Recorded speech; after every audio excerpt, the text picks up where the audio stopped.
Hi, this is All This Science, the science podcast that describes an interesting aspect of science in 5 minutes or less. I am Nick, and I'm the guest podcaster for this episode on jet fuel. Today I will discuss the basics of jet fuel, apply jet fuel to the past and present, and answer a few questions along the way.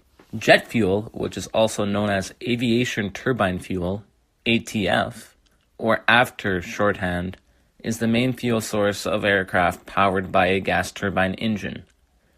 Depending on the variation, jet fuel may be colorless or straw-colored in appearance. Aircrafts like military fighter jets and commercial planes would both be prime examples of vehicles who use this fuel source. Jet fuel is typically a complex blend of different hydrocarbons and additives, which help with the performance of fuels or to meet specific international standards. However, with the rise of fuel prices, climate change, and electric vehicles, jet fuel may be a thing of the past, sooner rather than later. In the 1930s and 1940s, the production of piston-driven engines had begun. Due to the size and complexity of such engines, normal gasoline, which had been in use before this time, was not efficiently powering these engines. The rise of World War II pushed developers to find a solution to this problem. New gasoline refinery techniques allowed for the fuels to reach octane levels over 100, and the addition of kerosene helped the gas from vaporizing too quickly. With these advances in aviation fuel, the development of JP1, also known as jet propellant, occurred in 1944.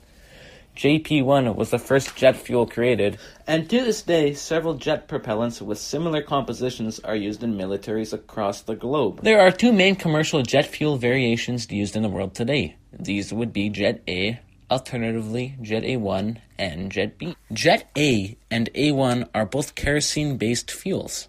According to ExxonMobil, the primary difference between these two jet fuel variations are their freezing points.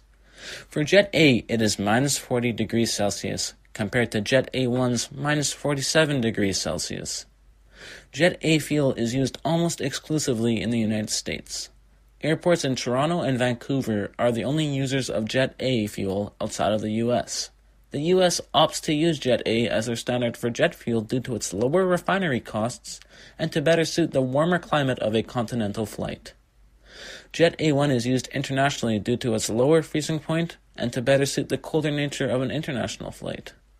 Jet A1 has an anti-static additive which is not present in Jet A.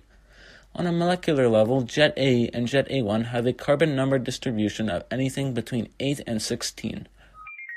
Jet B is a mixture of roughly 70% kerosene and 30% gasoline. It is considered a wide-cut fuel due to its carbon number distribution of anywhere between 5 and 15. Its use is quite limited today, extending out to mainly civilian aircrafts with gas turbine engines or by some aircraft in the Canadian military, dominantly helicopters. Jet B has a freezing point of minus 60 degrees Celsius, making it ideal for aviation in Russia, Alaska, or northern Canada. However, Jet B has a very low flash point of 38 degrees Celsius, making it considerably more flammable than its Jet A counterpart. Okay, so at this time in the podcast, we're going to take some questions from the audience. So call in with your questions. Hello? What's the difference between jet fuel and car fuel? Both cars and jets are powered through combustion. Though the engines are different, they both require a heat source to power their engines. This is achieved through aliphatic hydrocarbons within the oil in our ground. Gasoline-powered fuels have hydrocarbons with a low carbon number distribution of somewhere between 7 and 11. Jet fuels can have a carbon number distribution of up to 15 atoms per molecule, forming kerosene. Also, kerosene's much higher flash point makes it a safer alternative at airports. Jet fuel contains many additives which are not present in gasoline. Examples would include an anti-corrosion agent, a de-icing agent, and also an antimicrobial agent. On a side note, jet fuel and diesel fuel are actually quite similar, and a diesel truck could be powered off of jet fuel. How does it affect the environment? When jet fuel is burned, it releases carbon, which bonds with the oxygen gas in our atmosphere to form carbon dioxide, a greenhouse gas. According to the David Suzuki Foundation, aviation has a greater negative impact on the environment per passenger per kilometer than common transportation methods like driving or busing. Also, these emissions at the altitudes plane flight will have a greater net effect of up to 4 times that of the carbon emissions alone. Transporting freight by air is also the most harmful method of exportation to our environment, according to the same study. As of 2017, countries are only held accountable for their domestic emissions, meaning that international flight emissions are not formally limited and pose a great threat to climate change and our environment. So with the conclusion of this segment comes the conclusion of the following All This Science episode on jet fuel.